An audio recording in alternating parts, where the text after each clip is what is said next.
तो लास्ट में ब्रह्मपुत्र जो नदी तंत्र अपना चल रहा था, इस नदी तंत्र का आपको ध्यान है कि हिमालय माउंटेन्स को जब अपन ने कंप्लीट किया था उस टाइम एक पास किया था, यहाँ पे एक दरा किया था, क्या नाम था? Very good. यहाँ एक पास या दरा आता है यांगियाप दरा। यांगियाप दरे से भारत में एंट्री करती है सांगपो के नाम से। यहाँ जब एंट्री करती है तो इसका नाम क्या होता है? सांगपो। एंट्री के जस्ट बाद में अरुणाचल प्रदेश का जो डिस्ट्रिक्ट आता है वो आता है दिहांग। तो दिहांग वाले पार्ट में इसका नाम यही होता है दिहांग रिवर।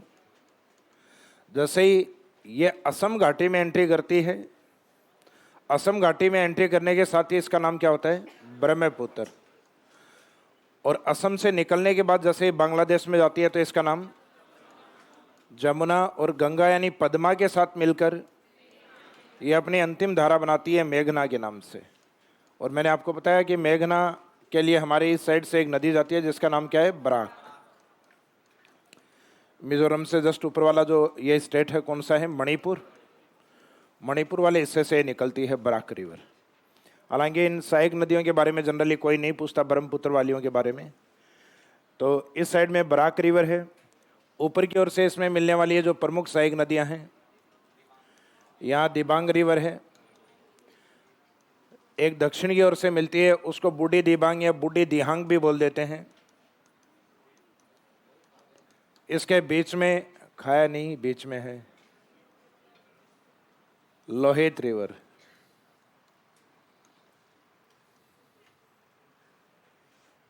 खाई थोड़ी ना जाएंगे। जैसे इसमें दिबांग और लोहित ये दोनों नदियां, इनका इंपॉर्टेंस है इसमें। एक तो क्वेश्चन आता है कि इसका ब्रह्मपुत्र दिहांग से ये ब्रह्मपुत्र कब बनती है?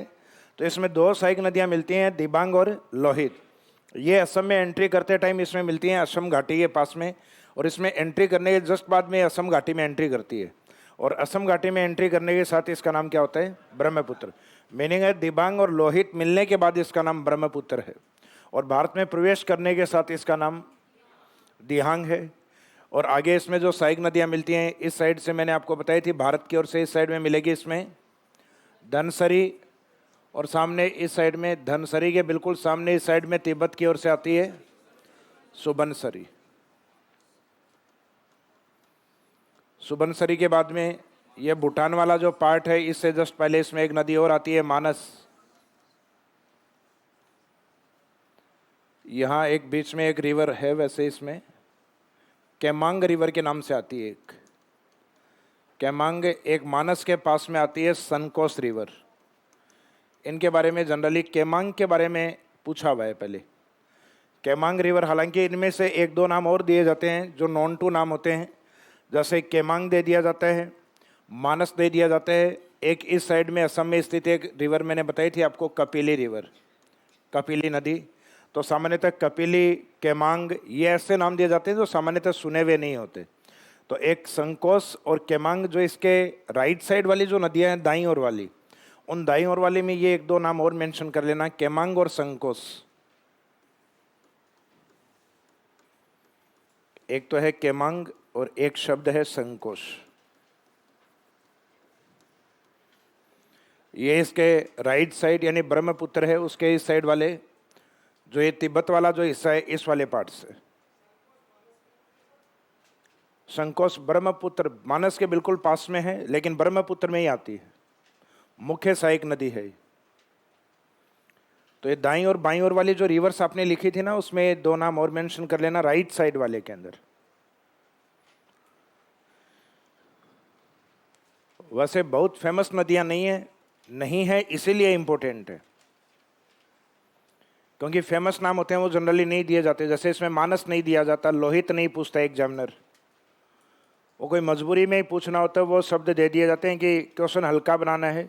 बाकी अच्छा क्वेश्चन बनेगा तब इनमें से बनेगा। केमांग, संकोस, कपिली, इन शब्दों को उठा के लाता है। बाकी जो अपन याद करके जाते हैं सरी सरी ये सब याद करके आते हैं। मालप्रभा, घाट प्रभा, वैनगंगा, पेनगंगा। अब इस रिवर में विशेषताएं क्या हैं? तो इसके जो मुख्य विशेषताएं, एक तो इसके परिवर्तित नाम हैं। जैसे तिब्बत में इसका नाम क्या होता है? सांगपो। सांगपो का ये तिब्बत लैंग्वेज का शब्द है, इसका शाब्दिक मीनिंग होता है होली रिवर। होली रिवर का मीनिंग है पवित्र नदी, तो सांगपो का शाब्दिक अर्थ क्या लिया जाता है? पवित्र नदी से लिया जाता है। तो लास्ट में सहायक नदियों वाला था ना इसमें पार्ट अपना, सहायक नदियों वाले में से एक तो कोई इंपोर्टेंट जो सहायक नदियां उनके बारे में लिखेंगे अपन। तो इसमें लिखिएगा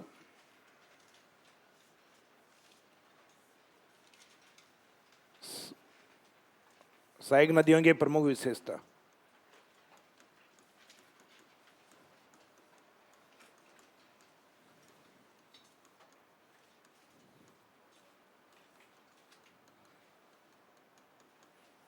सहायक नदियों के प्रमुख विशेषता।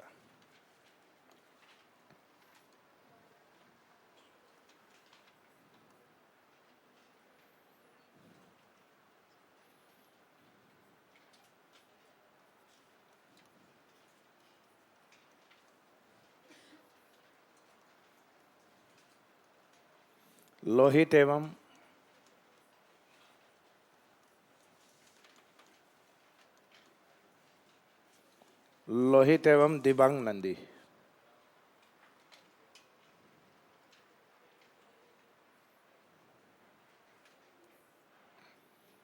इन दोनों के बारे में एक साथ ही लिख लेना।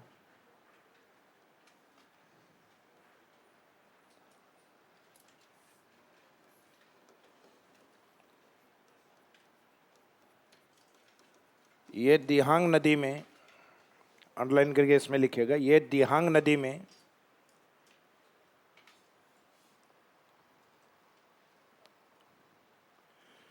मिलने के बाद, ये दिहांग नदी में मिलने के बाद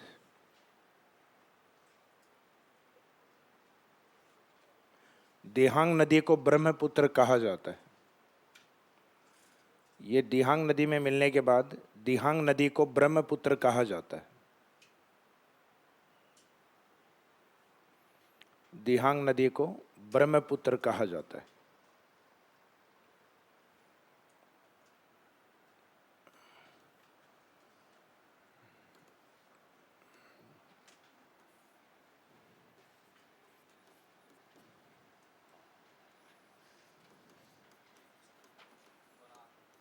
नेक्स्ट बराक नदी।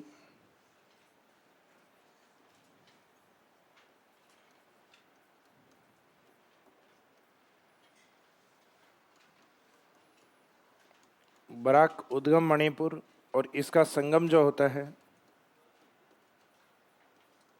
वो होता है मेघना के अंदर। ये मुख्य धारा में जाती है बराक रिवर। ये वैसे देखा जाए तो मेघना के लिए मुख्य सहायक नदी के रूप में उद्गम मणिपुर, संगम मेघना नदी।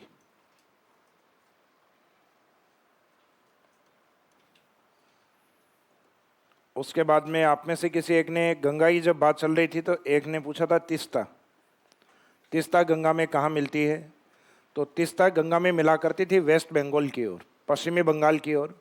लेकिन धीरे धीरे तीस्ता ने अपना मार्ग परिवर्तित करके, जैसे इस साइड में पश्चिमी बंगाल वाला जो भाग है,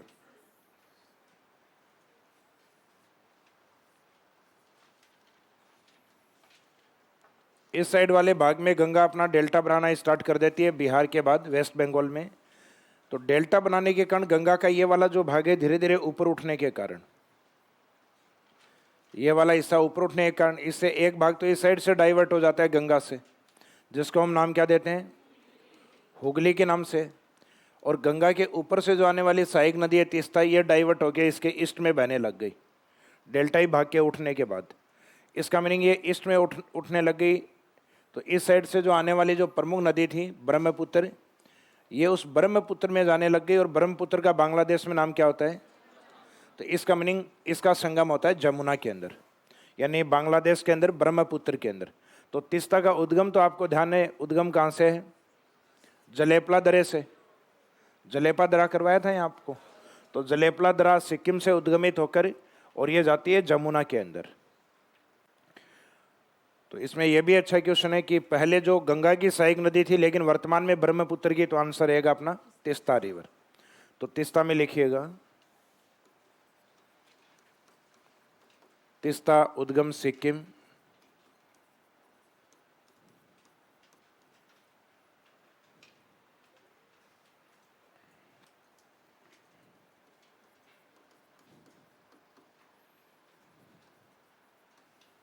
संगम है इसका जमुना। जमुना मीनिंग समझ गए, ब्रह्मपुत्र। ब्रह्मपुत्र का जो बांग्लादेश में जो स्वरूप है जमुना के रूप में। अब इस तीस्ता में एक स्पेसिफिक पॉइंट या विशेष बिंदु क्या है कि पहले गंगा की सहायक नदी और वर्तमान में ब्रह्मपुत्र की सहायक नदी। तो नोट या विशेष में लिखिएगा, तीस्ता पहले गंगा की सहायक नदी थी, तीस्ता पहले गंगा की सहायक नदी थी,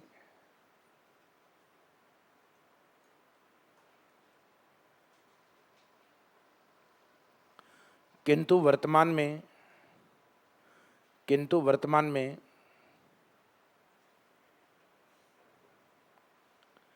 यह जमुना, ब्रैकेट में लिख देना, ब्रह्मपुत्र की सहायक नदी है। किंतु वर्तमान में यह जमुना या ब्रह्मपुत्र की सहायक नदी है।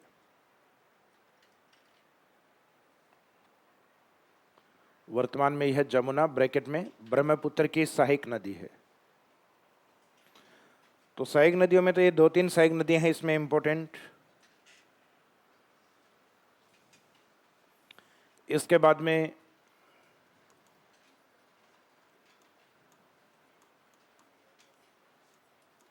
जो ब्रह्मपुत्र की विशेषताएं हैं वो लिखिएगा,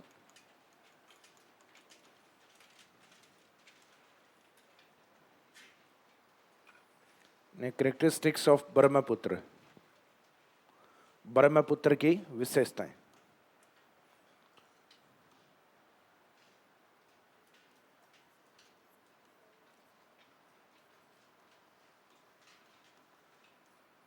एक तो इसके उपनाम, यानी कौन कौन सी लोकेशन पे इसको क्या कहा जाता है।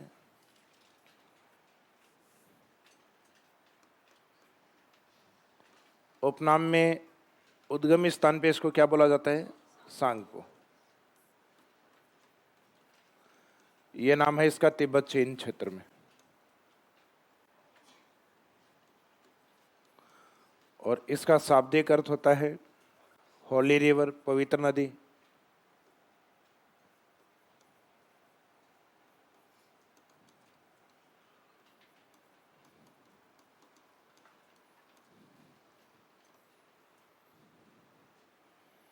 जैसे ही भारत में एंट्री करती है तो इसका नाम क्या होता है, दिहांग। दिहांग इसका लोकेशन अरुणाचल प्रदेश, या ये नाम अरुणाचल प्रदेश क्षेत्र में। जैसे ही इसमें लोहित और दिबांग मिलती हैं तो इसका नाम ब्रह्मपुत्र। ये नाम होता है इसका असम में। और असम के बाद जैसे ही ये बांग्लादेश में एंट्री करती है तो इसका नाम होता है वहाँ पर जमुना।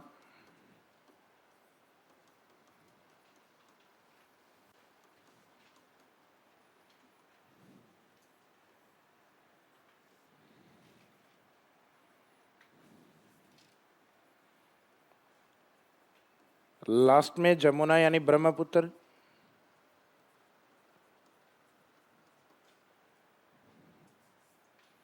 प्लस दूसरी धारा इसमें कौन सी मिलती है, पद्मा। पद्मा यानी गंगा। और दोनों के संगम के बाद में ये क्या बनती है, ये बनती है मेघना।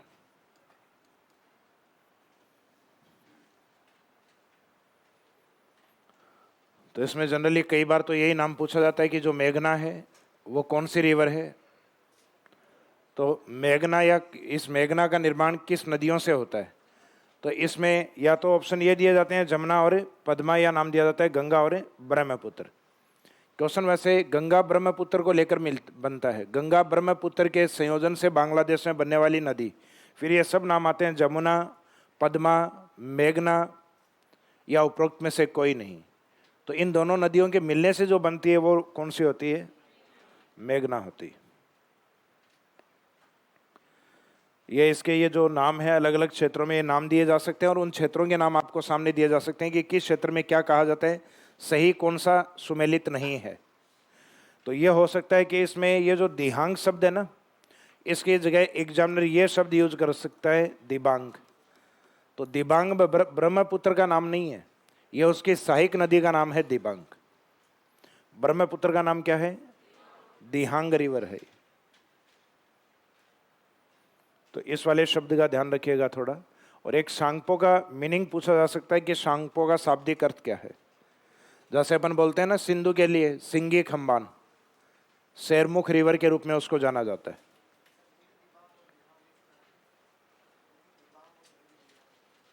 एक ही, लेकिन दिहांग है अपने आप में ब्रह्मपुत्र है।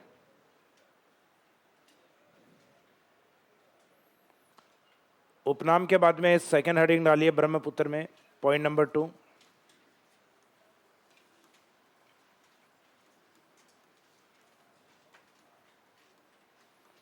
यांग्याप दरा, यांग्याप पास।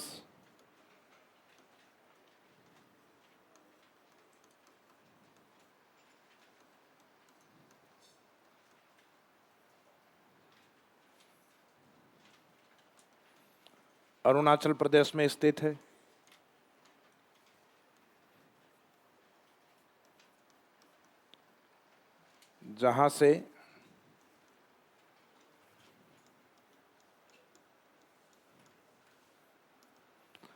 जहां से सांगपो नदी भारत में प्रवेश करती है। जहां से सांगपो यानी ब्रह्मपुत्र नदी भारत में प्रवेश करती है। यह हालांकि पासेज वाले में अपना किया हुआ है पॉइंट। इसमें एंट्री करने के बाद में जहां से सांगपो नदी भारत में प्रवेश करती है, यांगियाप दरे के बाद में जैसे ही असम घाटी जिस क्षेत्र से नदी बहती है उस घाटी को अपन क्या कहते हैं? रैंप घाटी।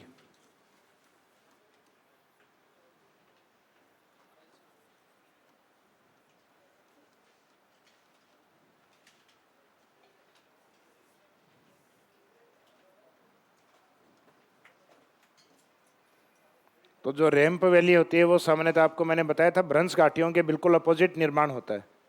जैसे धरातलीय भाग है उसमें 2 दरारें हैं, उन दरारों के बीच का भाग अगर नीचे की ओर चला जाता है तो इसका मीनिंग जो धंसा हुआ भाग है वो भ्रंश घाटी है, और 2 तरफ का जो स्थलाकृतियां हैं वो ऊपर उठ जाए और बीच का भाग नीचे रह जाए तो वो, तो भारत में रैंप घाटी से बहने वाली एकमात्र नदी ब्रह्मपुत्र है। तो पॉइंट नंबर 3 रैंप घाटी।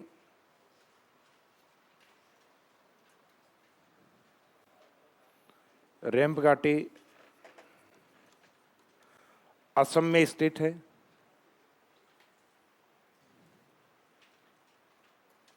रैंप घाटी असम में स्थित है। असम में स्थित है। इसके नेक्स्ट लाइन में लिखिएगा, ब्रह्मपुत्र एकमात्र नदी है जो रैंप घाटी से बहती है। ब्रह्मपुत्र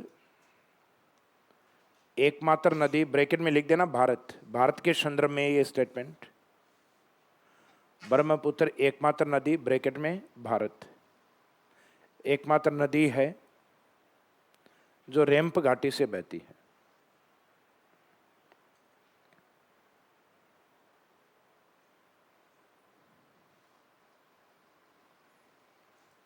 भ्रंश घाटी नदियां कई हैं अपने, जैसे नर्मदा है, तापी है, दामोदर है।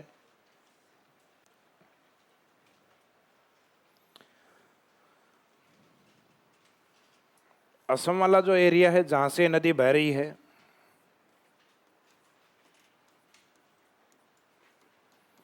ब्रह्मपुत्र घाटी, इस ब्रह्मपुत्र घाटी के दोनों और असम में इस साइड में अपन पहाड़ियों को देखते हैं। ये अपने आप में टी स्टेट के रूप में फेमस है, चाय वाले राज्य के रूप में। तो इसके जो पहाड़ी क्षेत्र हैं ये चाय वगैरह की खेती के लिए, और जो ब्रह्मपुत्र की जो घाटी है उस घाटी में यहाँ पे पार्वती का कहा जाता है कि भगवान विष्णु ने जब पार्वती का जो शव था उस शव को अपने, विष्णु ने अपना जो चक्र था सुदर्शन सुदर्शन है, भगवान कृष्ण का भी चक्कर माना जाता है ना।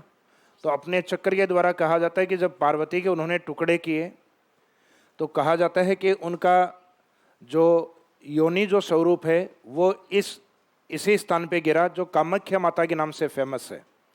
और कामाख्या माता जिस साइड में कहा जाता है कि जैसे जो मासिक धर्म है वो इस क्षेत्र में अपने को देखने को मिलता है, और उस धर्म के अकॉर्डिंग कहा जाता है उस मंदिर से आज भी रक्त निकलता है। और ये रक्त इस साइड में ब्रह्मपुत्र घाटी यानी इस असम वाले क्षेत्र से इस नदी के अंदर मिलता है। इस कारण इस असम स्टेट को एक विशेष दर्जा प्राप्त है।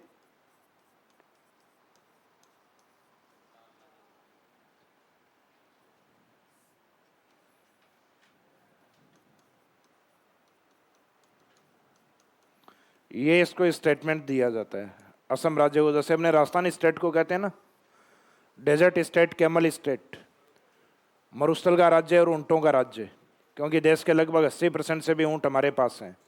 और इंडिया का जितना डेजर्ट है उसका मोस्ट ऑफ हिस्सा हमारे पास है 62% के आसपास। तो उस तरीके से असम को दर्जा प्राप्त होता है लाल नदी और नीले पर्वतों का राज्य या नीले पर्वतों की भूमि कहा जाता है इसको। नेक्स्ट लिखिएगा इसमें।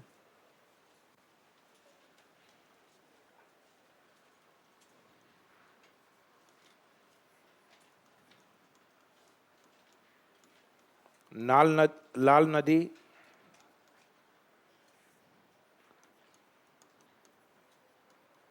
एवं नीले पर्वतों का राज्य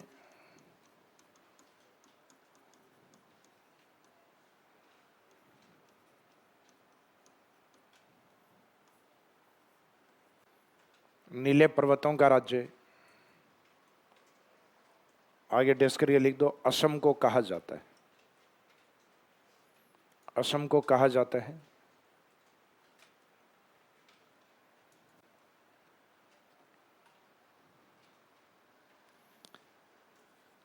ये कहीं ना कहीं ब्रह्मपुत्र के कारण है, इसका ये सौंदर्य है।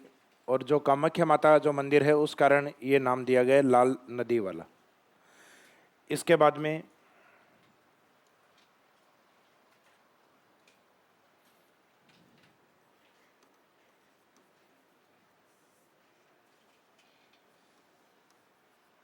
ब्रह्मपुत्र के किनारे स्थित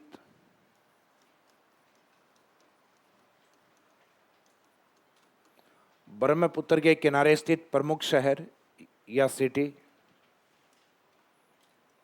ब्रह्मपुत्र के किनारे स्थित प्रमुख शहर या सिटी।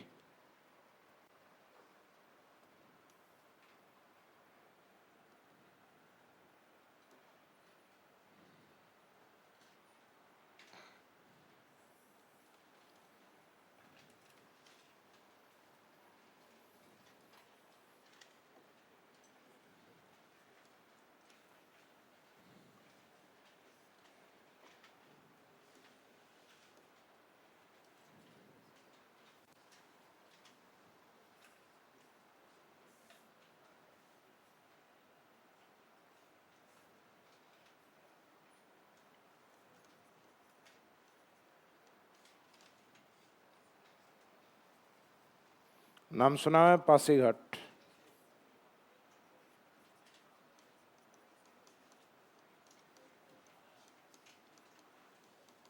अरुणाचल प्रदेश में आता है। डिब्रूगढ़,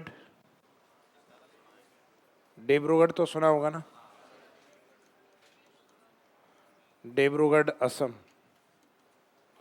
डिब्रूगढ़ से दक्षिण की ओर आता है तेजपुर।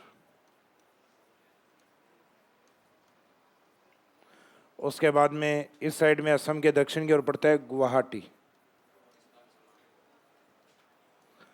यह तो सुना हुआ ही होगा गुवाहाटी। तो ये प्रमुख सिटी आते हैं इसके किनारे। एक तो पासीघाट अरुणाचल प्रदेश में, वहाँ से असम की ओर आएंगे तो डिब्रूगढ़, डिब्रूगढ़ के बाद में तेजपुर और तेजपुर के बाद में गुवाहाटी। ये इसके किनारे स्थित प्रमुख सिटी माने जाते हैं, शहर माने जाते हैं। असम की राजधानी क्या है? दिसपुर। दिसपुर इसके किनारे पे स्थित नहीं है। ये लिख लीजिएगा, या तो सिटी क्रम से लिख दो एक साथ या फिर डायग्राम के साथ लिख दो। अब यहाँ इस साइड में ब्रह्मपुत्र का जो मैदान बनता है वो मुख्यतः असम में बनता है। उसका एक रीजन माना जाता है कि असम में ये नदी क्या होती है, रैंप वैली से बहती है और हिमालय वाले क्षेत्र से इस एरिया से इसमें सिल्ट या गाद ज़्यादा आती है, और ये गाद जैसे रैंप वैली में डालती है। तो कोई भी नदी अपने साथ अगर गाद को, कीचड़ को, मिट्टी को लेकर आए और वो अपनी तली में उसको डाल दे, तो नदी का तल क्या होगा, धीरे धीरे ऊपर उठेगा और नदी में बाढ़ ज़्यादा आएंगी। जैसे हमारे राजस्थान के अंदर कौन सी माही नदी बताया हुआ है आपको, राजस्थान के अंदर माही नदी आती है, तो वो कई ब्रांचेज में डाइवर्ट हो जाती है। ऐसे मुख्य धारा है वो चल रही होती है, और ये कई शाखाओं में, क्योंकि इसमें गाद होने के कारण, सिल्ट होने के कारण ये डाइवर्ट होती रहती हैं, मुख्य धारा से पानी निकल आता है। तो इनके बीच बीच में जगह जगह पे टापू बनना स्टार्ट हो जाते हैं, द्वीप बनना स्टार्ट होते हैं। इस कारण बांसवाड़ा को हमारे राजस्थान में क्या बोला जाता है, सिटी ऑफ 100 आइलैंड्स, 100 टापुओं का शहर या 100 द्वीपों के शहर के रूप में हम जानते हैं बांसवाड़ा को। और ये जो नदी होती है माही नदी, ये इस तरीके से डाइवर्ट होके, और इसकी जो धाराएं ये इसमें आगे जाके मिलती हैं।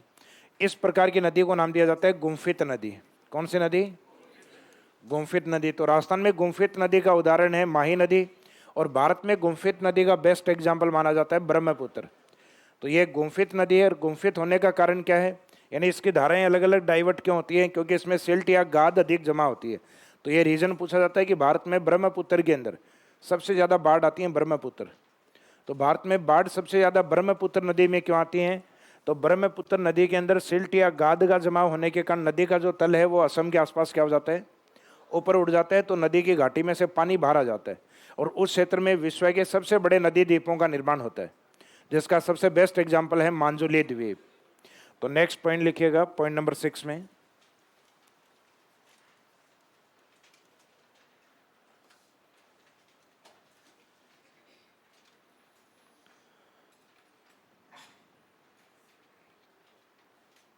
भारत में सर्वाधिक बाढ़, भारत में सर्वाधिक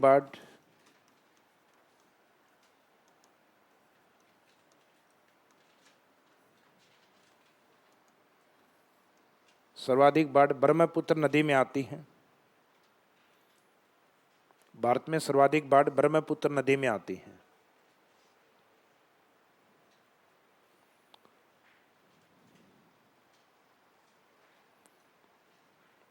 maximum flood in India becomes in Brahmaputra river.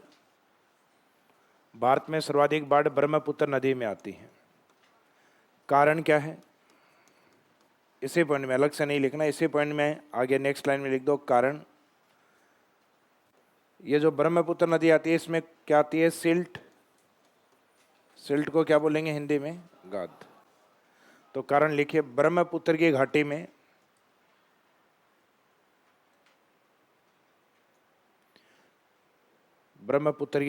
Silt या गाद जमने के कारण, ब्रह्मपुत्र की घाटी में सिल्ट या गाद जमने के कारण नदी का तल ऊपर उठ जाता है। नदी का तल यानी सरफेस पार्ट है वो ऊपर आ जाता है पानी, नदी का तल ऊपर उठ जाता है।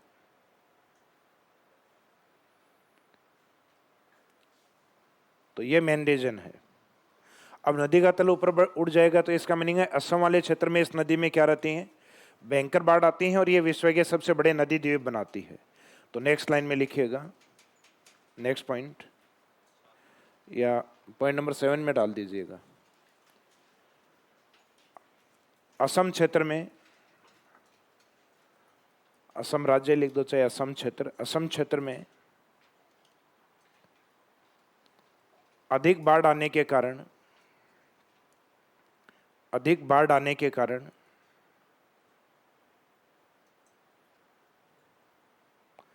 ब्रह्मपुत्र नदी, अधिक बाढ़ आने के कारण ब्रह्मपुत्र नदी विश्व के सबसे बड़े नदी द्वीप का निर्माण करती है। ब्रह्मपुत्र नदी विश्व के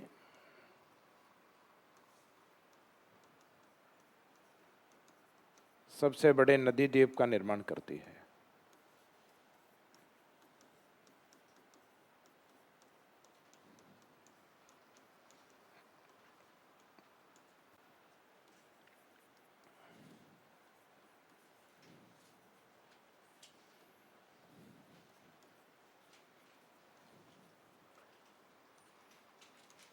एग्जाम्पल मांजुली द्वीप।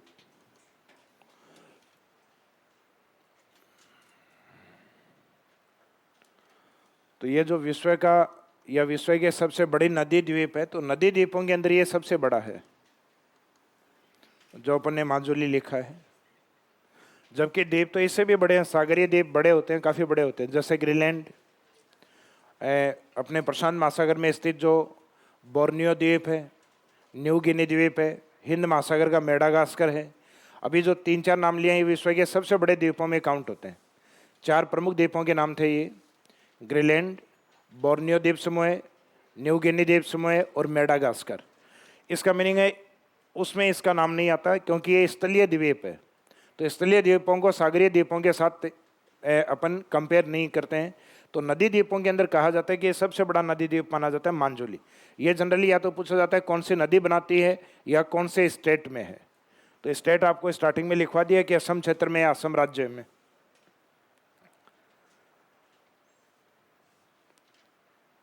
तो इसके साथ ब्रह्मपुत्र को जनरली एक स्टेटमेंट ये भी दिया जाता है कि गंगा जैसे भारत के लिए सबसे लंबी नदी मानी जाती है, लेकिन ब्रह्मपुत्र के लिए स्टेटमेंट आता है कि इसमें वाटर जो क्वांटिटी है वो गंगा से अधिक होती है। तो इसको भारत की सबसे बड़ी नदी माना जाता है। तो भारत की सबसे बड़ी नदी कौन सी है? ब्रह्मपुत्र। और भारत की सबसे लंबी नदी कौन सी है? गंगा को कहा जाता है। तो एक स्टेटमेंट लास्ट ये लिख दो इसमें, ब्रह्मपुत्र भारत की सबसे बड़ी नदी है। बड़ी के ब्रैकेट में क्या लिखोगे? जल मात्रा या पानी की मात्रा। Very good. ब्रह्मपुत्र भारत की सबसे बड़ी नदी है। बड़ी क्या के ब्रैकेट में लिख देना जल मात्रा। ब्रह्मपुत्र भारत की सबसे बड़ी नदी है। Brahmaputra is the largest river of India. एक लॉन्गेस्ट के रूप में होती है वो गंगा। लंबाई को लेकर भारत के अंदर लंबाई को लेकर गंगा को लंबा माना जाता है। हालांकि ये स्टेटमेंट वैसे तो गलत है कि आप राजस्थान के अंदर केवल या पूर्णतः जैसे शब्दों को यूज करते हो कि केवल या पूर्णतः, तो अपने लंबी कौन है? बनास। और राजस्थान की लंबी नदी बोलते हैं तब चंबल आंसर होता है। तो यहाँ तो लेंथ को अगर देखा जाए तो लेंथ ज़्यादा किसकी है? ब्रह्मपुत्र की लेंथ अधिक है, लेकिन फिर भी उसको लंबा नहीं बोला जाता। भाई चंबल भी तो भारत में थोड़ी ना है, राजस्थान में थोड़ी ना है, पूरी एमपी और यूपी में है ना। तो इसका मीनिंग वो स्टेटमेंट गलत। अब वास्तव में राजस्थान के लिए लंबी बनास है, तो बनास को ही लंबा बोला जाना चाहिए, चंबल को क्यों बोला जाना चाहिए? लेकिन ये कॉन्सेप्ट है गलत चल पड़ा, तो उस गलत कॉन्सेप्ट को धीरे धीरे हमने एक्सेप्ट कर लिया। जैसे कई बार कहता हूँ ना मैं कि एक झूठ को अगर 100 बार बोला जाए तो वो झूठ सच हो जाता है। तो ऐसे कुछ झूठ हैं ज्योग्राफी में जो सच हो गए हैं। मैंने भी झूठ ही लिखवाए हैं। वो लिखवाया मैंने साफ साफ चंबल राजस्थान की सबसे लंबी नदी है, जबकि वास्तव में राजस्थान के अंदर अगर देखा जाए तो लंबी नदी बनास है। लेकिन भारत में ऐसे स्टेटमेंट नहीं, भारत के लिए लंबी गंगा को ही मानेंगे। जबकि बड़ी नदी, तो राजस्थान के लिए बड़ी नदी तो कोई संदेह नहीं है कि चंबल है, क्योंकि राजस्थान में 12 नदी के रूप में पानी की मात्रा इसमें सबसे ज़्यादा है। और बनास उसी की एक ट्रिब्यूटरी है, बनास उसी का ही एक पार्ट है। तो या तो हो सकता है इन्होंने इस कंसर्न में लिया हो इस पॉइंट को कि गंगा सबसे लंबी नदी भारत की, क्योंकि लास्ट में देखा जाता है तो गंगा की जो घाटी होती है वो गहरी होती है। तो इसका मीनिंग प्राचीन नदी कौन है? गंगा है। ब्रह्मपुत्र उसकी क्या है? सहायक है। राजस्थान में देखते हैं तो राजस्थान में भी यही प्रतीत होता है। भाई राजस्थान में भी तो चंबल मुख्य नदी है और ये बनास उसकी एक सहायक नदी है। तो इसलिए लंबी के रूप में हमारे यहाँ चंबल, और भारत में लंबी के रूप में जो मुख्य नदी यानी गंगा है उसको लेते हैं। लेकिन उनके कोई ज्योग्राफिकल टर्म्स नहीं लिखे हुए हैं कि भाई इसी नदी को जो मुख्य नदी होगी उसकी चाहे लेंथ कम हो चाहे ज़्यादा हो, उसी को ही लंबी नदी के रूप में लिया जाएगा। ये ज्योग्राफी में कहीं कोई टर्म्स यूज नहीं हुई है। तो ये आपका हिमालय नदी तंत्र है, कंप्लीट हो गया। हिमालय नदी तंत्र के बाद में दूसरा जो नदी तंत्र आपका प्रायद्वीप पठार। तो इस चैप्टर के स्टार्टिंग में हमने लिखा था कि भारत की जो नदियां हैं उनको उद्गम के आधार पर डिवाइड किया जाता है, और उद्गम में 2 पार्ट इसके थे, और उन दोनों पार्ट्स का अपन ने कंपैरिजन किया था, जिसमें एक भाग तो था हिमालय नदी तंत्र। हिमालय नदी तंत्र जिसको अपन ने 3 भागों में पढ़ा है, सिंधु, गंगा और ब्रह्मपुत्र। दूसरा भाग है इसमें प्रायद्वीप पठार की नदियां। साइन ए बी में था या फर्स्ट सेकंड में था? तो सेकंड हेडिंग डालिएगा, प्रायद्वीप पठार की नदियां। प्रायद्वीप पठार की नदियां।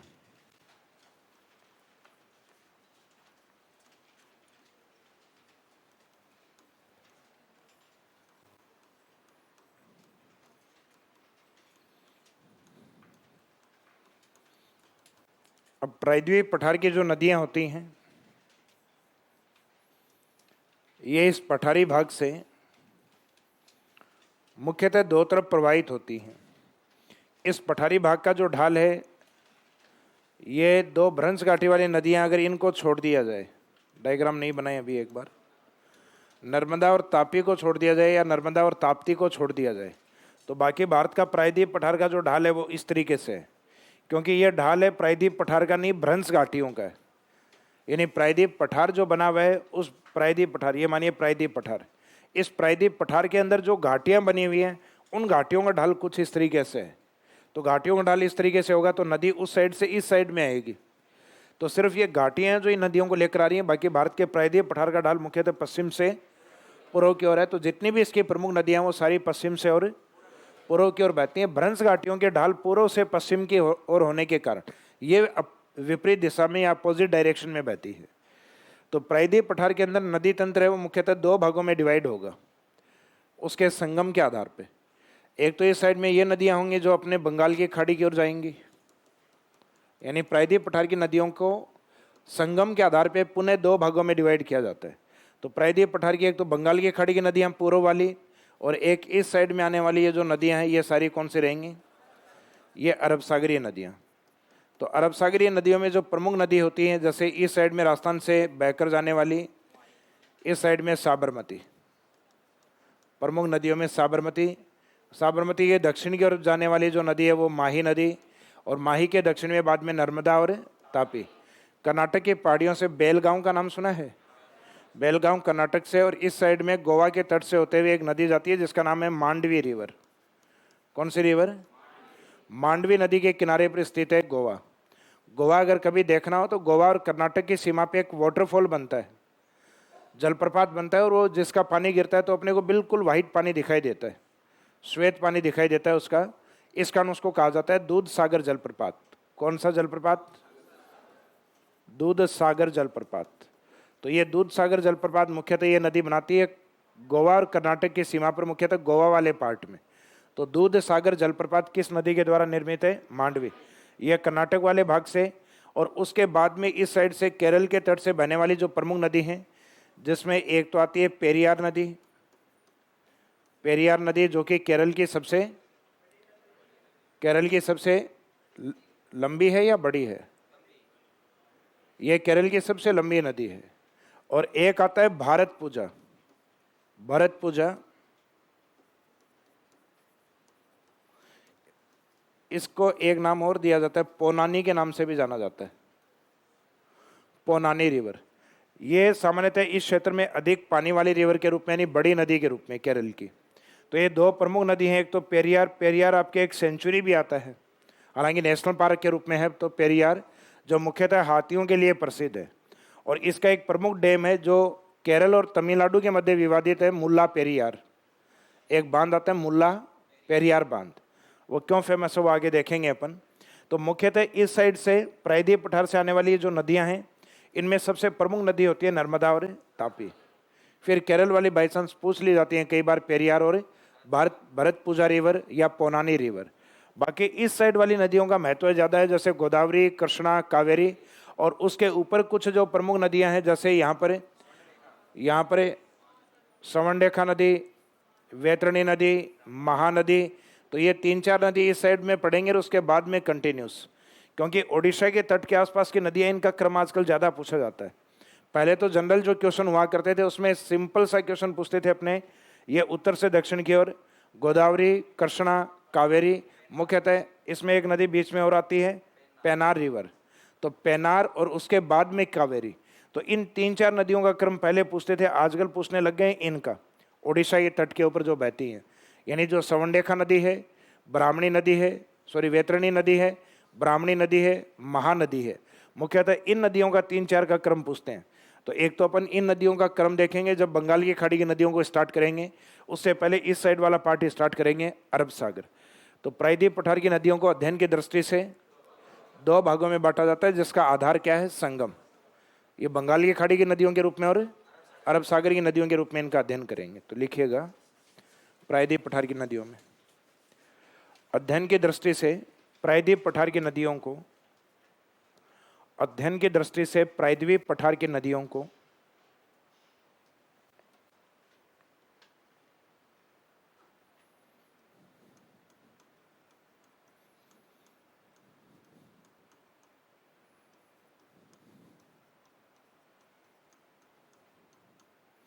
अध्ययन की दृष्टि से प्रायद्वीप पठार की नदियों को 2 भागों में बांटा जाता है।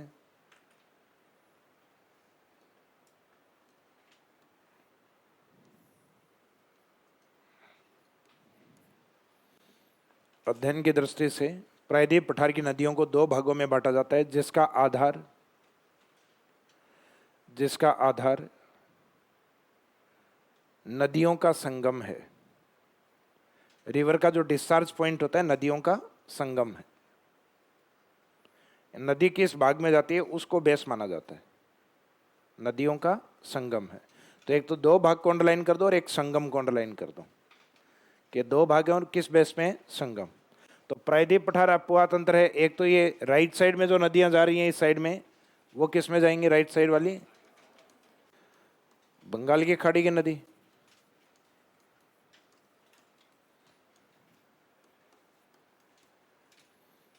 एक लेफ्ट साइड में ये अरब सागर की नदी।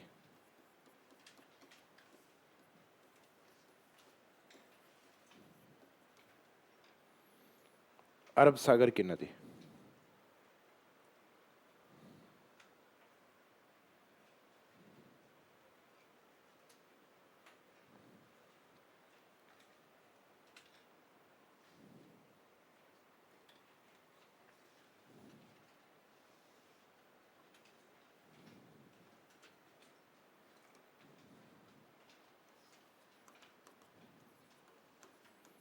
इसमें पहले हेडिंग डालिएगा अरब सागरीय नदियां।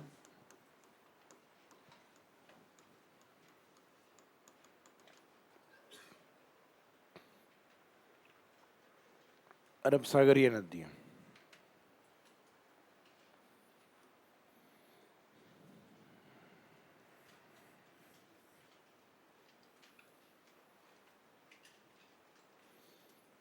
तो अरब सागरीय नदियों में अगर देखा जाए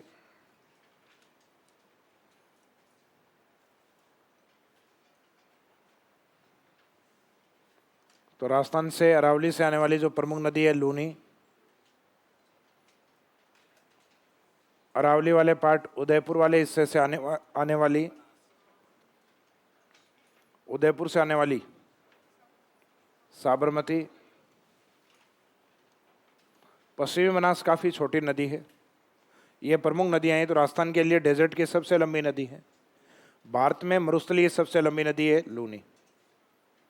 और इस साइड से एमपी से निकल कर आने वाली जो कर्क रेखा को 2 बार काटते हुए आती है माही नदी।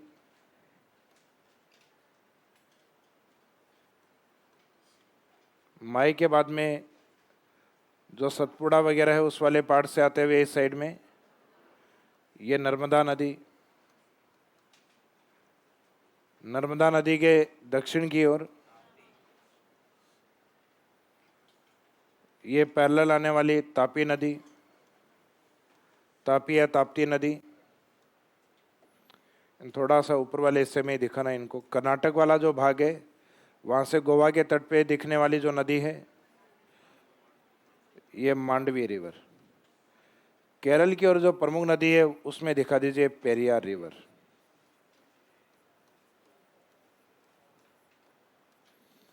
इन नदियों का जो क्रम है एग्जाम में जनरली इन ऊपर वालियों को लेकर पूछा जा सकता है। इनमें जनरली क्रम नहीं पूछते हैं क्योंकि इस साइड में प्रमुख नदियां कम हैं, उस साइड में क्रम सबसे ज़्यादा पूछा जाता है। और इस प्रायद्वीप पठार की नदियों के अंदर अगर लेंथ के अकॉर्डिंग देखा जाए तो इन सब नदियों में 1000 से ऊपर वाली केवल एक ही नदी है। 1000 किलोमीटर से ऊपर केवल एक ही नदी है, उसका नाम है नर्मदा रिवर। नर्मदा रिवर है जो लगभग 1313 के आसपास है। कितना किलोमीटर लेंथ है? 1312 है, 1313 के आसपास है, यानी 1313 के नाम से याद रखिए इसको। तो है वैसे 1312 किलोमीटर, तो 1312 किलोमीटर। तो यहाँ एक क्वेश्चन बनता है कि प्रायद्वीप पठार से अरब सागर में आने वाली सबसे लंबी नदी नर्मदा। भारत की भ्रंश घाटी से बहने वाली सबसे लंबी नदी, तो भ्रंश घाटी से 3 ही बहती हैं, एक तो दामोदर है, एक तापी है और एक नर्मदा है। और इन तीनों में एकमात्र है जो 1000 से अधिक लेंथ वाली, वो नर्मदा भ्रंश घाटी की सबसे लंबी नदी और तापी भ्रंश घाटी की दूसरी सबसे लंबी नदी। तापी की जो लेंथ है नर्मदा की तुलना में कम है, लगभग 724 किलोमीटर है इसकी। तो इसमें लेंथ के अकॉर्डिंग ये दो प्रमुख रिवर हैं। बाकी जितनी भी जो रिवर्स हैं ये लगभग 500-600 के आसपास है। जैसे माई है 576, करवाया हुआ है ना आपको राजस्थान में। लूनी है लगभग 500 के आसपास, और इधर वाली जो ये नदियां हैं ये तो लगभग 300-400 किलोमीटर से भी कम है। तो इसमें ये डायग्राम बनाइए। उसके बाद में लूनी, साबरमती, इनके बारे में तो ज़्यादा नहीं लिखवाना आपको, एक एक लाइनें लिखवाइए क्योंकि नदियां करवाई हुई हैं आपको राजस्थान में।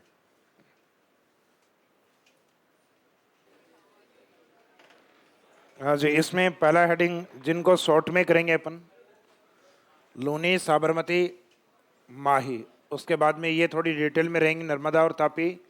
फिर ये छोटी नदियां हैं लास्ट वाली, मांडवी, पेरियार।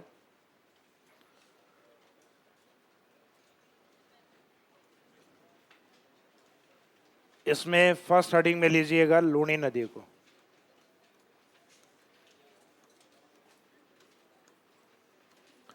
तो लूनी नदी में तो क्या लिखना है, तो लगभग ध्यान है आपको।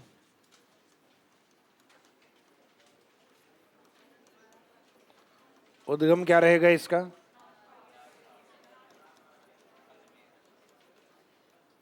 नागपाड़ी ब्रैकेट में अजमेर। संगम कहाँ रहेगा? कच्छ का रण या कच्छ की खाड़ी? कच्छ की खाड़ी में राजस्थान की या कोई भी प्रमुख नदी नहीं जाती वहां। ये होता है कच्छ का रण, गुजरात वाला पार्ट। ये अरब सागर का ही अभिन्न हिस्सा माना जाता है। लेंथ वगैरह का यहाँ कोई इंपॉर्टेंस नहीं है इसमें, क्योंकि राजस्थान के लिए तो प्रमुख लंबी नदी थी, 500 में से 5 किलोमीटर कम थी। सहायक नदियाँ इसके राजस्थान में कंप्लीट करवाई हुई हैं, तो सहायक नदियों को अपन यहाँ नहीं लिखेंगे इसमें। भारत के लिए इसका इंपॉर्टेंस है कि भारत में मरुस्थल की सबसे लंबी नदी है। इंडिया का जो ग्रेट डेजर्ट ऑफ इंडिया है उसमें बहने वाली सबसे लंबी नदी लूनी नदी, और भारत की एकमात्र ऐसी नदी है जो अपने वाटर नेचर को या पानी की प्रकृति को परिवर्तित करती है। बालोतरा, बाड़मेर के बाद इसका पानी कैसा हो जाता है? खारा पानी हो जाता है। तो नोट या विशेष में लिखिएगा।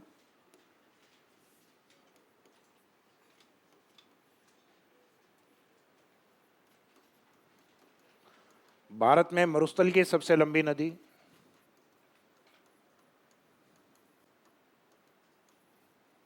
भारत में मरुस्थल की सबसे लंबी नदी भारत में मरुस्थल की सबसे लंबी नदी।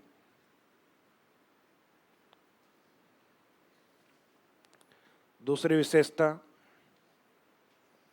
तो ये स्टेटमेंट रहे भारत में मरुस्थल की सबसे लंबी नदी, आंसर क्या रहेगा? लूनी। विशेषताओं में नोट या विशेष में दूसरा लिखिएगा। भारत की एकमात्र नदी जो अपनी जल की प्रकृति को परिवर्तित करती है। भारत की एकमात्र नदी जो अपनी जल की प्रवृत्ति को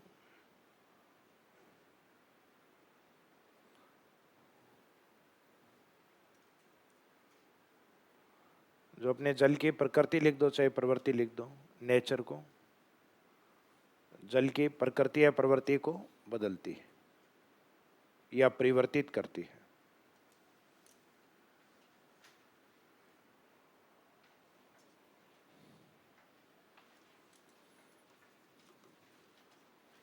दूसरी प्रमुख नदी कौन सी है?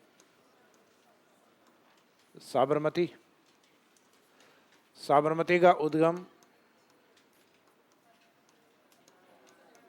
पदराना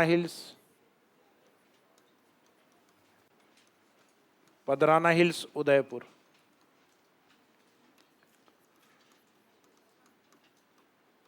संगम देखो, चाहे साबरमती का हो, चाहे माही का हो, चाहे नर्मदा का हो, चाहे तापी का हो, सबका सेम है, सबका खंबात की खाड़ी है।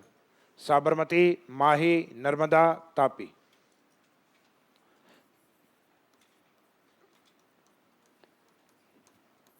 खंबात की खाड़ी किस राज्य के तट पर है? गुजरात।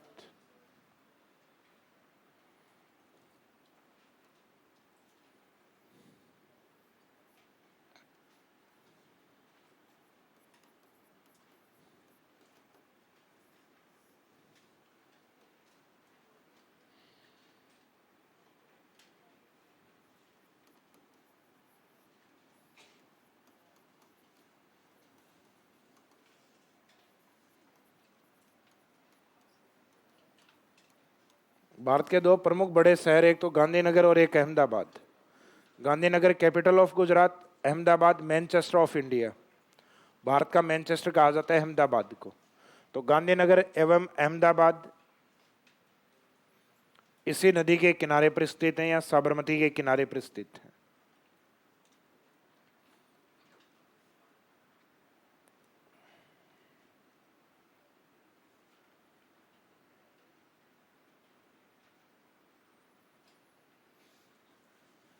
गांधीनगर एवं अहमदाबाद इसी नदी के किनारे पर स्थित हैं। अहमदाबाद ये पास में ही है जो गांधी जी जहाँ निवास किया करते थे, साबरमती आश्रम, वो साबरमती नदी के ऊपरी अहमदाबाद का ही एक पॉइंट है। तो ये तो कोई नहीं पूछेगा साबरमती आश्रम किस नदी के किनारे स्थित है? साबरमती के किनारे, क्योंकि साबरमती के कारण ही उसका नाम ये रखा गया है। इसके बाद में नेक्स्ट है माही नदी।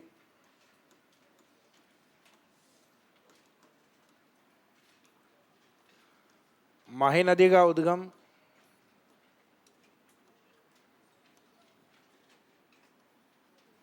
कौन सी लेक आती है? मेहंद झील। माही के नाम से मैच होता वही शब्द है मैं और है से।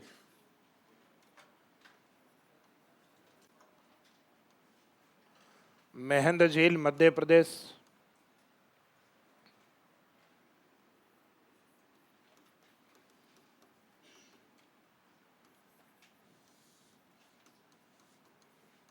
संगम है खंबात की खाड़ी।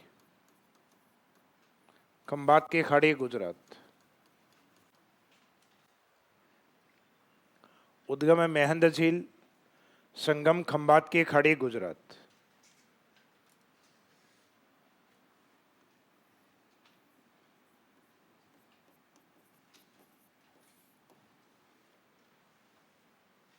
खंबात की खाड़ी गुजरात। स्पेसिफिक पॉइंट है कि विश्व की एकमात्र नदी जो कर्क रेखा को दो बार काटती है, ये इसमें स्पेसिफिक पॉइंट है। विश्व की एकमात्र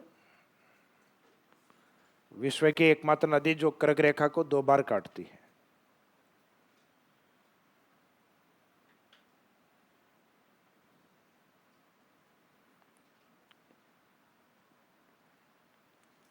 विश्व की एकमात्र नदी जो कर्क रेखा को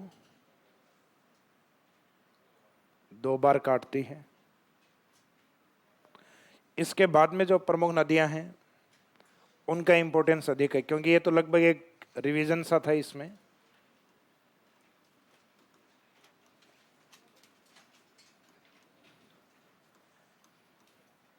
अगला हेडिंग लिखिएगा नर्मदा नदी, नर्मदा रिवर।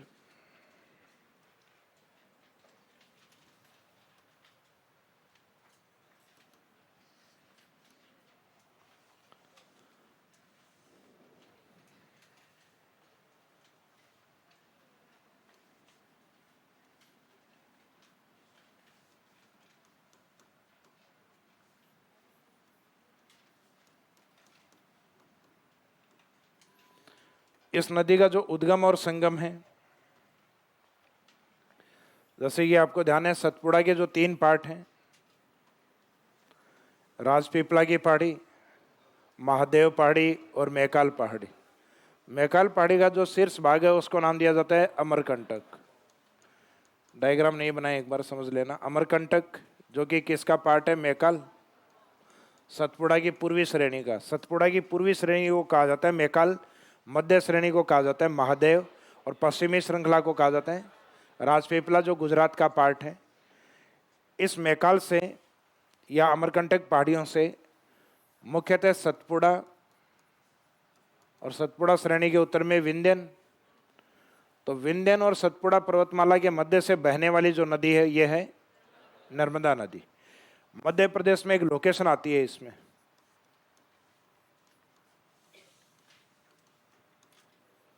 ये नाम सुना हुआ होगा आपका, जबलपुर। इसमें एक घाट आता है बेड़ा घाट। कौन सा घाट है? बेड़ा घाट की जो चट्टानें हैं वो बनी हुई हैं चूना पत्थर से। लाइम स्टोन या चूना पत्थर की मात्रा इन चट्टानों में होती है। तो जैसे ही यह नदी बेड़ा घाट में जबलपुर के अंदर उन घाट की चट्टानों ऊपर से नीचे की ओर गिरती है, तो चूना पत्थर के ऊपर पानी डालते हैं तो क्या होता है? धुआं निकलता है, उससे स्मोक निकलेगा उससे, और धुआं निकलने के कारण यहाँ एक जलप्रपात बनता है। ये पहाड़ी चट्टानों से ऊपर से नीचे की ओर गिरती है बेड़ा घाट की, तो वहाँ चूना पत्थर होने के कारण सामान्यतः उससे धुआं निकलता है, और इस निकलते हुए धुआं के आधार पर इसको धुआंधार जलप्रपात कहा जाता है।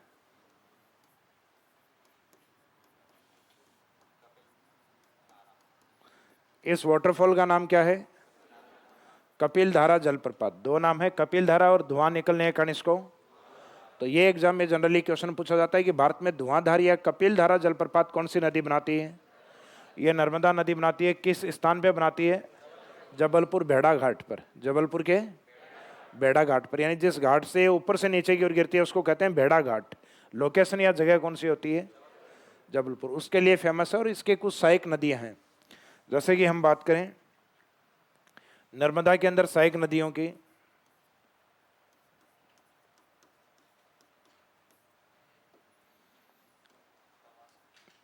या तो आपको ये लगेगा कि जंगल में घुस गए हैं या फिर किचन में घुस गए हैं। जैसे तवा, शक्कर, हिरण, शेर, और चीता नहीं लिखना है, एक बंजर। तो तवा, शक्कर, हिरण, शेर, बंजर, ये इसकी सहायक नदियों के नाम होते हैं। या तो किचन वाले से नाम आएंगे या आपके जंगल वाले नाम आएंगे। और जंगल वाली जो भूमि होती है वो सामान्यतः क्या होती है? इनफर्टाइल होती हैं। भाई वनों के लिए ठीक है, एग्रीकल्चर के लिए लाभदायक नहीं होती। तो सामान्य तो उस क्षेत्र में वन हो सकते हैं, लेकिन कृषि उत्पादकता इतनी अधिक नहीं होती, क्योंकि लगभग कई सैकड़ों वर्षों से क्या है वो बिना खेती के हैं।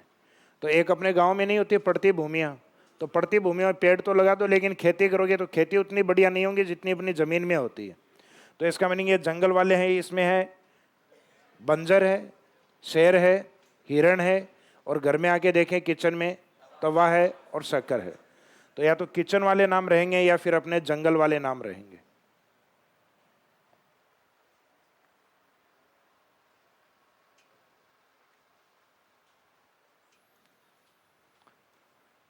तो इसमें नर्मदा नदी में लिखिएगा, नर्मदा नदी का जो ओरिजिन पॉइंट है, उद्गम है,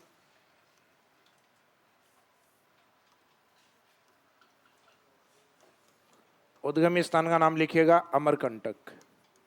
अमरकंटक ये नाम पहले भी आ चुका है एक नदी में, सोन नदी में आ चुका है।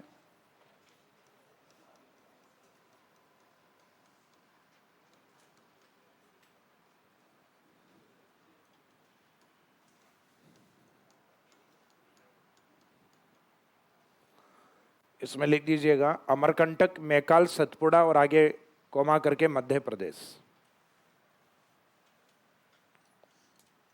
यहाँ से उद्गमित होकर ये संगम वही लोकेशन आएगी जो अभी अपन ने माही में लिखी थी, साबरमती में लिखी थी,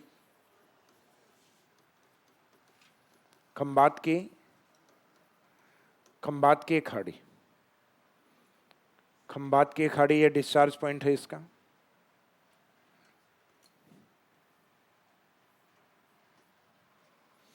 ओरिजिन से डिस्चार्ज पॉइंट के बीच में लेंथ ऑफ रिवर, लंबाई कितनी है इसकी?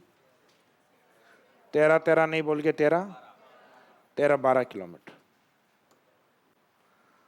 13-12 किलोमीटर। प्रायद्वीप पठार के अंदर जो प्रमुख नदियां अपने गोदावरी, कृष्णा उसके बाद में तीसरी लंबी नदी कौन सी मानी जाती है? नर्मदा को। इस लंबाई को कवर करने के लिए जिस एरिया से ये बहती है वो इसका क्या होता है? कैचमेंट एरिया, अपवाह क्षेत्र। तो ये नदी अपना अपवाह क्षेत्र मुख्यतः कौन से राज्यों में बनाती है? तो एक तो जिस स्टेट से आती है, मध्य प्रदेश से, उसके बाद में गुजरात और महाराष्ट्र।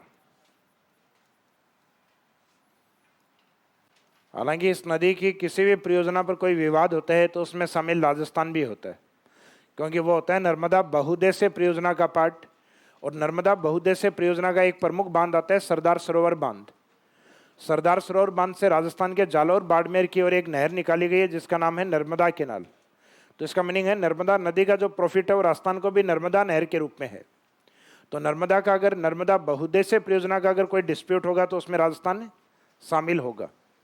तो इसका मीनिंग इस नदी के जल को या बंटवारे को लेकर अगर कोई विवाद होता है तो इसके अंदर राजस्थान और बाकी ये 3 स्टेट जहाँ से ये बहती है, इसका मीनिंग इसका राजस्थान में इसका बहाव क्षेत्र नहीं है। क्या राजस्थान में नर्मदा नाम से कोई नदी अपन ने कवर की थी?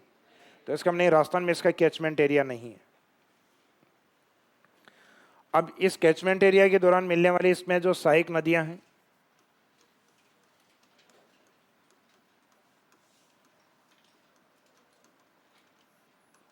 तो सहायक नदियों के नाम क्या क्या हैं इसमें? पहले तो घर वाले लिख दो इसमें, तवा और तवा शक्कर। उसके बाद जंगल वाले, जंगल में जमीन, बंजर क्या होते हैं? शेर और हिरण। तो ये अलग अलग नाम है, तवा अलग है, शक्कर अलग है, बंजर, शेर, हिरण, ये सहायक नदियों के नाम है।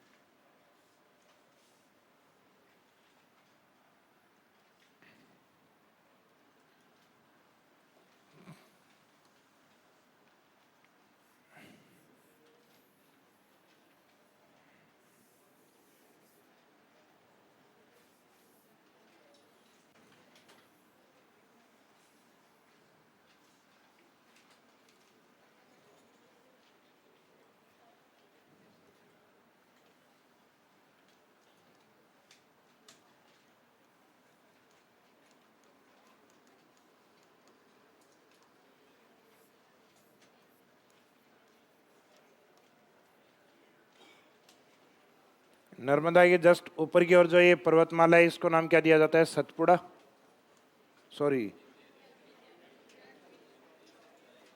यह है विंध्यन माउंटेन के रूप में। विंध्याचल माउंटेन लिख दो, चाहे विंध्यन लिख दीजिए। इसके जस्ट नीचे की ओर का भाग ये सतपुड़ा है, और इन दोनों के बीच का ये जो भाग दिख रहा है ये अपने आप में एक क्या है? Rift valley. जिस भाग से नदी बहती है ये रिफ्ट वैली या भ्रंश घाटी। और इस भ्रंश घाटी के अंदर जहां इस नदी का पानी ऊपर से नीचे की ओर गिरता है और एक वाटरफॉल बनाता है, जलप्रपात बनाता है।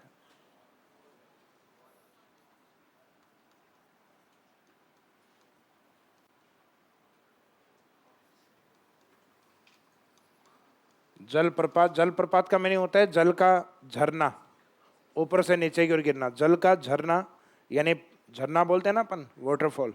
तो ये पानी का ऊपर से नीचे की ओर झरना या जो गिरना होता है उसको कहा जाता है वाटरफॉल, पानी का ऊपर से नीचे की ओर गिरना। तो ये जो वाटरफॉल बनता है, जलप्रपात बनता है, इसका नाम क्या है?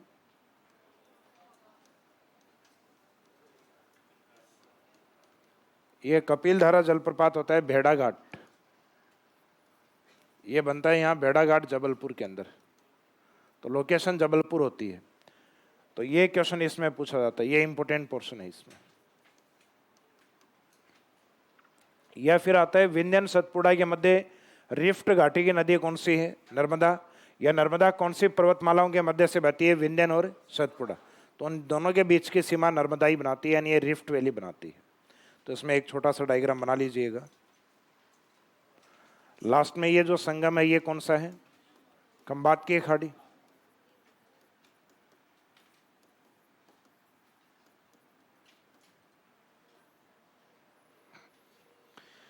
देश में काफी बड़ा आंदोलन चलाया गया था इस नदी को बचाने के लिए मेगा पाटेकर के द्वारा, नर्मदा बचाओ आंदोलन।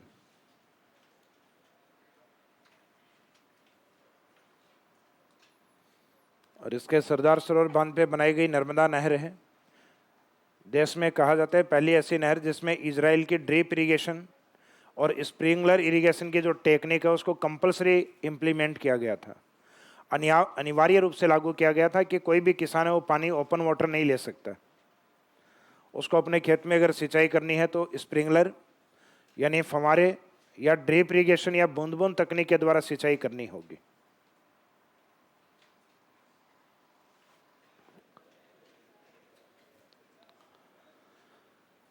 इस साइड वाला माउंटेन है विंध्यन वाला पार्ट, यह जस्ट सदन की ओर है सतपुड़ा। दोनों के बीच में जो भ्रंश घाटी है रिफ्ट वैली या भ्रंश घाटी, यह नर्मदा की भ्रंश घाटी है।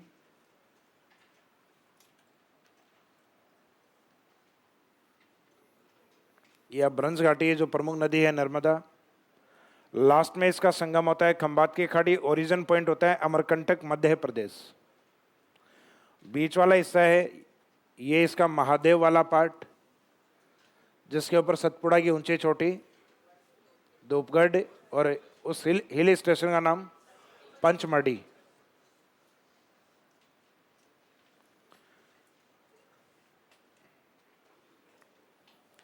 अब इस नदी की विशेषताओं में लिखिएगा।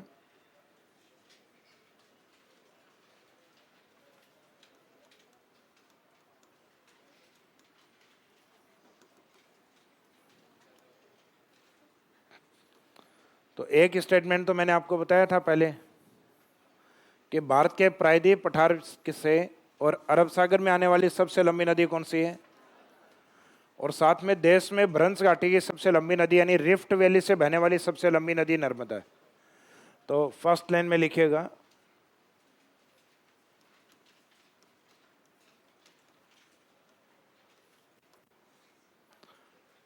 भ्रंश घाटी से बहने वाली देश की सबसे लंबी नदी, भ्रंश घाटी से बहने वाली देश की सबसे लंबी नदी, भ्रंश घाटी को क्या बोलते हैं, रिफ्ट वैली।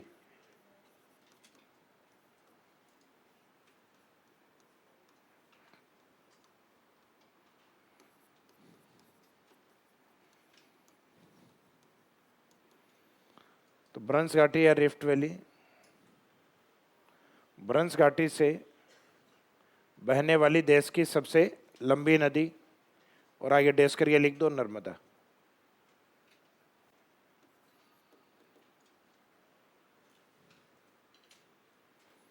नेक्स्ट पॉइंट, प्रायद्वीप पठार से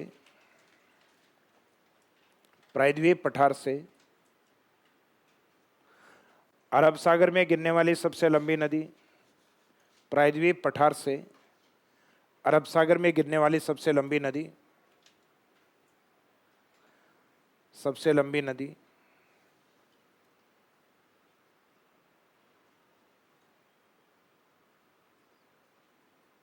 इसमें भी आगे डैश करके लिखो तो लिख दो नर्मदा, अदरवाइज नर्मदा की विशेषताएं हैं, लिखने की जरूरत नहीं है।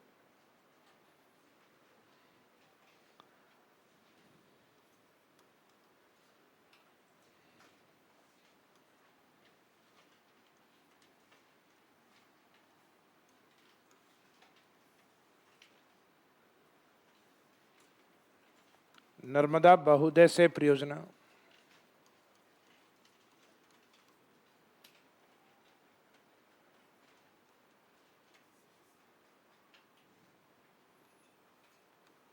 बहुउद्देश्य परियोजना के तहत इस नदी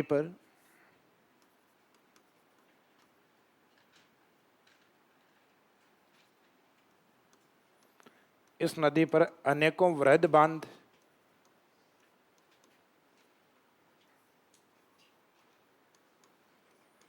बनाए जाने प्रस्तावित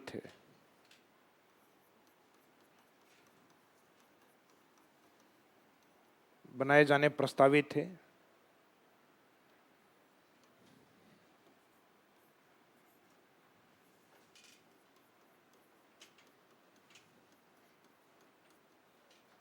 जिसका विरोध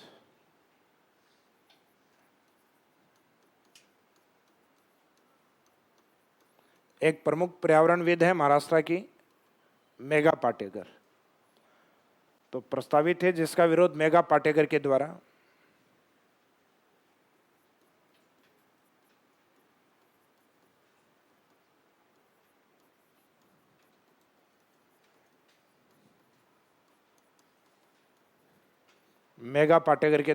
नर्मदा बचाओ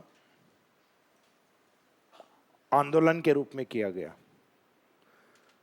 जिसका विरोध मेघा पाटेकर के द्वारा नर्मदा बचाओ आंदोलन के रूप में किया गया।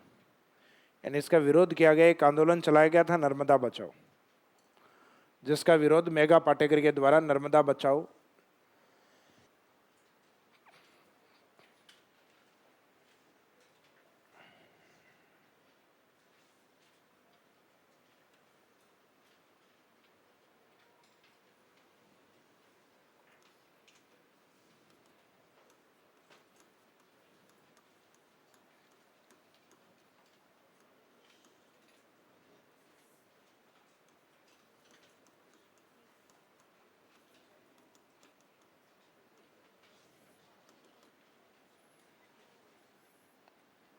सरदार सरोवर बांध,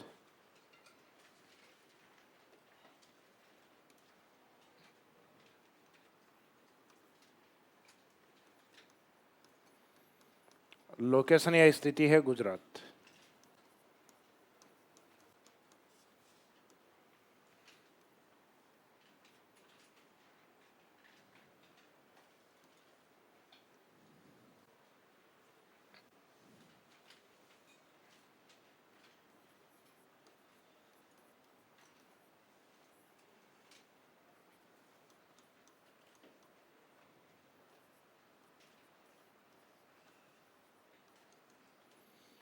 भारत में सरदार वल्लभ भाई पटेल की जो मूर्ति लगी हुई है यूनिटी ऑफ स्टैच्यू के रूप में, यानी जो हमारी एकता का या यूं कह सकते हैं हमारे एकीकरण का प्रतीक है। इस देश का जो यूनिटी क्या चीज़ है, सॉरी स्टैच्यू ऑफ यूनिटी उल्टा लिख दिया ना मैंने।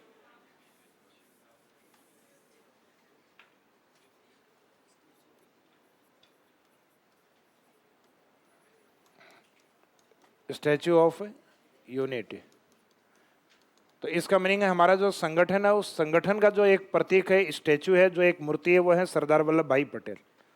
तो हमारी जो यूनिटी है यानी एकीकरण के प्रतीक माने जाते हैं, भारत के लोहा पुरुष के रूप में माने जाते हैं सरदार वल्लभ भाई पटेल। तो स्टैच्यू ऑफ यूनिटी गुजरात में, स्टैच्यू ऑफ यूनिटी गुजरात में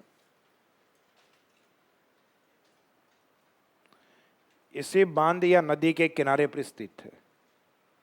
इसी बांध ओब्लिक नदी के किनारे स्थित है, यानी जो डैम बना उसी डैम के पास में ही है।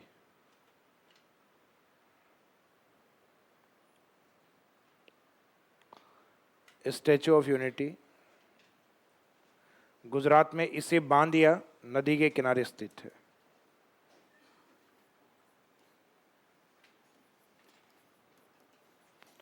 राजस्थान के लिए नेक्स्ट लाइन में इसी में, राजस्थान के लिए नर्मदा नहर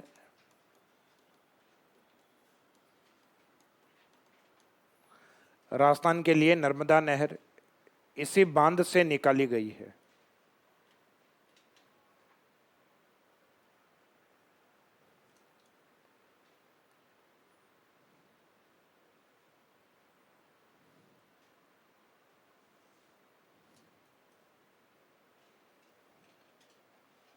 राजस्थान के लिए नर्मदा नहर इसी बांध से निकाली गई है, जिस पर सिंचाई तकनीक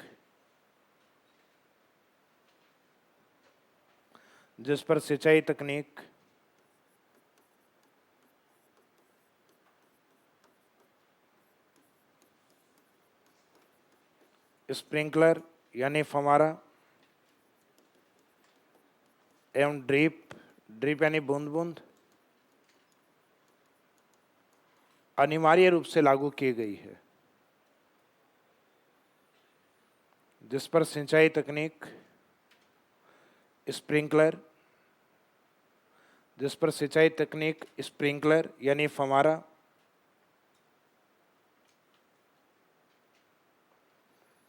एवं ड्रिप ब्रैकेट में बूंद बूंद सिंचाई तकनीक अनिवार्य रूप से लागू की गई है।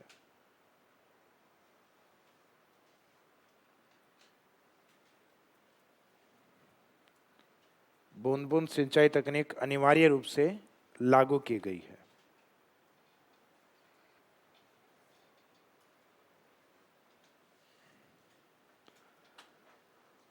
इसके बाद में जो दूसरी प्रमुख नदी है, वैसे तो क्रमशः कौन सी रहेगी? पांचवी ब्रह्मपुत्र घाटी। वैसे दूसरी प्रमुख नदी है तापी, जिसको ताप्ती भी कहा जाता है।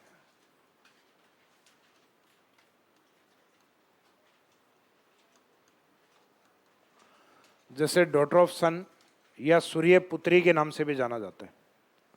तो तापी, ताप्ती या सूर्य पुत्री, सूर्य पुत्री ये तापी नदी के लिए ही प्रयुक्त होता है।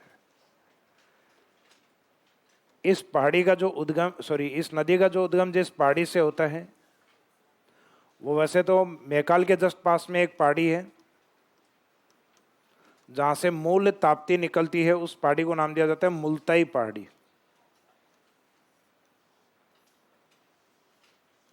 Multai hills part of Satpura.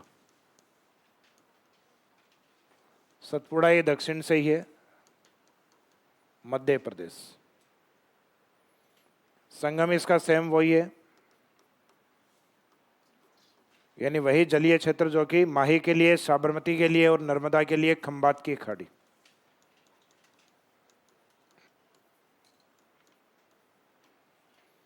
Length है लगभग अपनी जो झेलम रिवर है उसके आसपास।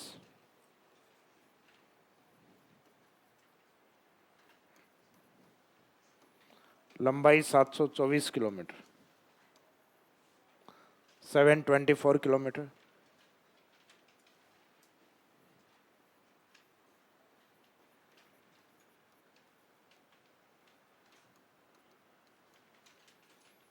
कैचमेंट एरिया में वही 3 स्टेट हैं इसमें भी,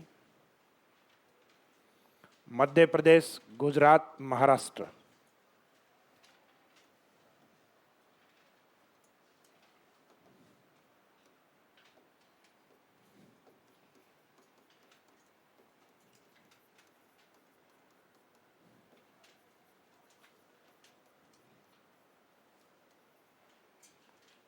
मध्य प्रदेश, गुजरात और महाराष्ट्र।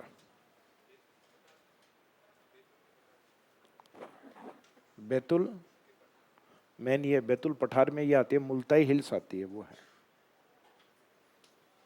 मूल तापी जो एरिया है उस एरिया से इसका उद्गम माना जाता है। ये आंसर रहेगा, मुल्ताई हिल्स।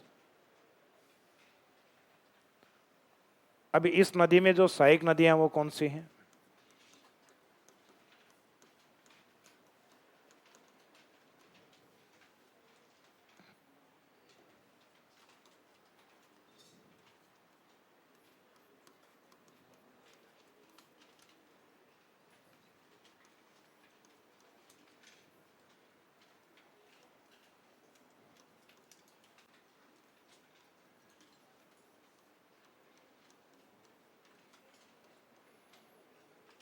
किसी ने कहा कि भाई बोरी कहाँ गिरानी है, तो गिरवाने वाले ने कहा कि कोई जो पूर्ण बेघर है उसके घर में क्या डालनी है? बोरी। तो पूर्ण बेघर बोरी गिराना। तो पूर्ण बेघर बोरी गिराना, तो इसका मीनिंग, पूर्ण का मीनिंग यहाँ एक सहायक नदी आती है इसकी जिसका नाम है पूर्णा रिवर।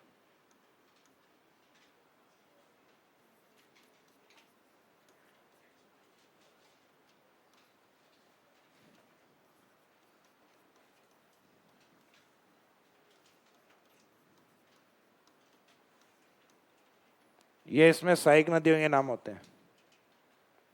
पूर्णा, बेघर, बोरी और गिराना की जगह गिरना। तो पूर्ण से पूर्णा, बेघर से बेघर, बोरी से बोरी और गिराना की जगह लिखना है गिरना।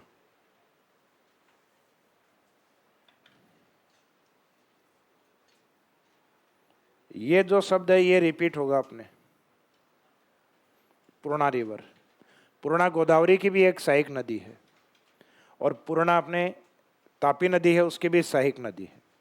तो ये दो अलग अलग पूर्णा नदी हैं प्रायद्वीप पठार के अंदर। जैसे राजस्थान में भी थी ना, से कुछ नदियाँ बांडी बांडी, खारी खारी, नाम सेम थे लेकिन वो सहायक नदियाँ अलग अलग थी वो। तो वैसे ये पूर्णा गोदावरी में भी एक पूर्णा आएगी और एक पूर्णा अपन ने यहाँ तापी में पड़ी है। अब इस नदी की विशेषताएं, तो कुछ विशेषता तो वही है नर्मदा वाली, लेकिन नर्मदा वाले जो टैग लाइन है विशेषताएं वो इसमें नंबर 2 रैंक पे रहती हैं। जैसे रिफ्ट वैली या भ्रंश घाटी से बहने वाली सबसे लंबी नदी नर्मदा, तो भ्रंश घाटी दूसरी लंबी नदी तापी को माना जाता है। भारत के जो प्रायद्वीप पठार है उस प्रायद्वीप पठार से और अरब सागर में गिरने वाली दूसरी प्रमुख लंबी नदी तापी को माना जाता है। तो नोट या विशेषताओं में लिखिएगा।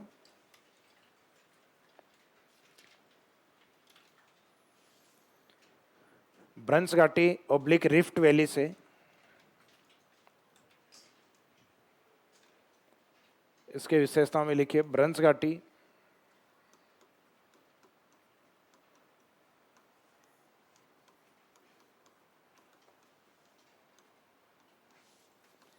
या रिफ्ट वैली से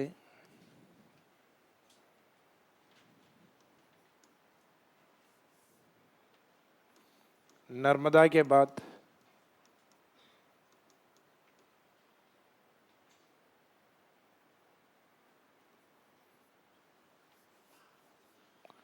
भ्रंश घाटी या रिफ्ट वैली से नर्मदा के बाद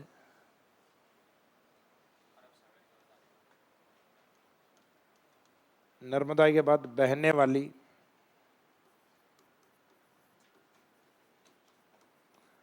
दूसरी लंबी नदी।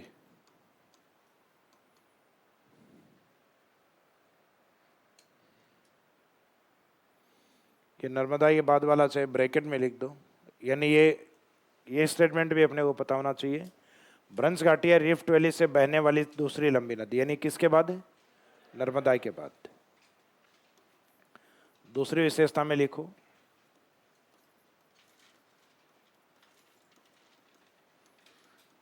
प्रायद्वीप पठार से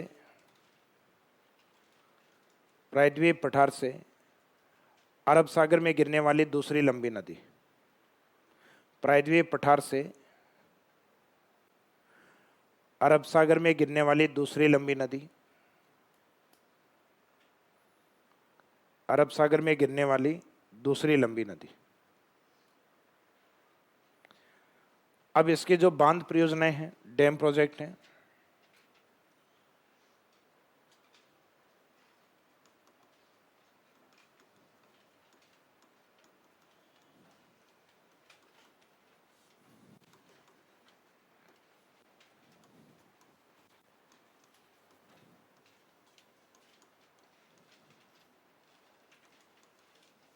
उकाई बांध परियोजना,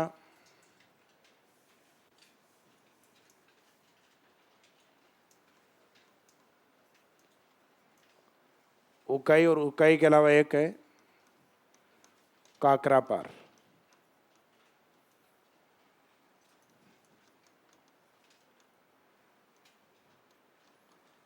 ये दोनों ही इसमें गुजरात में स्थित।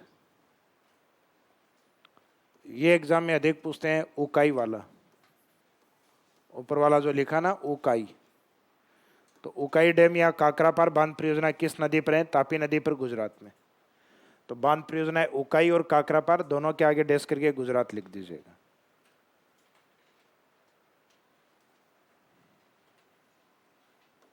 ये पूछते हैं इसमें। काकरापार का इंपॉर्टेंस वैसा ही है जैसा कि राजस्थान के लिए रावत भाटा का है। रावत भाटा का क्या महत्व है? राजस्थान में परमाणु ऊर्जा संयंत्र के रूप में माना जाता है, न्यूक्लियर एनर्जी का प्रोडक्शन होता है। वैसे ही गुजरात के अंदर न्यूक्लियर एनर्जी कहाँ से उत्पादित होती है? काकरापार से। लोकेशन है काकरापार, वहाँ बना हुआ बांध है तापी नदी का, काकरापार बांध।